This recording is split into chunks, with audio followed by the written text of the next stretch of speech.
वसई विरार शहर महानगरपालिकेची महासभा काल पार पडली आणि त्या महासभेमध्ये बहुजन विकास आघाडीच्या नगरसेविका मार्शलीन अजिल चाकू यांनी एक फार चांगला मुद्दा जो आहे मांडलेला आहे।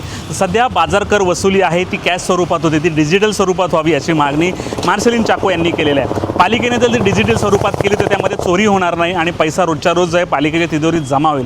सध्या बाजार कर किती वसूल होतोय त्यामध्ये मोठ्या प्रमाणात दलालांची मक्तेदारी सुरू आहे।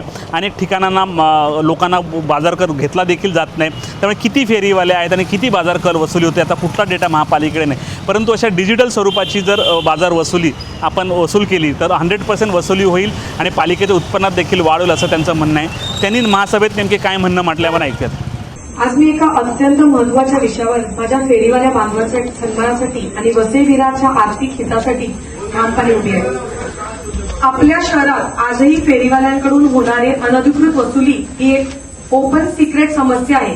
कंत्राटदारांची मनमानी आणि व्यापाराचा होणारा आर्थिक शोषण आणि अधिक काळ सहन करू शकत नाही ही केवळ कराची समस्या नाही तर गरिबांच्या हक्काची कमाईची समस्या आहे। यावर माझा डिजिटल सोल्युशन प्रस्ताव असा आहे की कंत्राटदारांच्या मक्तेदारीची संपून रोख वसुली बंद करून प्रत्येक फेरीवाल्याला डिजिटल QR कोड द्यावा, जेणेकरून पैसे थेट महानगरपालिकेच्या तिजोरीत जमा होतील।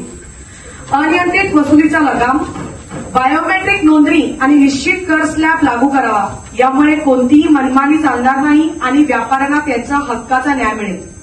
पारदर्शक वसुली, डिजिटल प्रणालीमुळे महापालिकेला उत्पन्न गळती थांबेल आणि उत्पन्नात थेट वाढ होईल। महापौरमध्ये आपण स्मार्ट सिटीकडे वळत आहोत, पण आपली वसुली पद्धत जुनाट का? या प्रस्तावामुळे महानगरपालिकेच्या पारदर्शक कारभारात दिसेल आणि माझ्या फेरीवाल्या बांधवांना सन्मान मिळेल।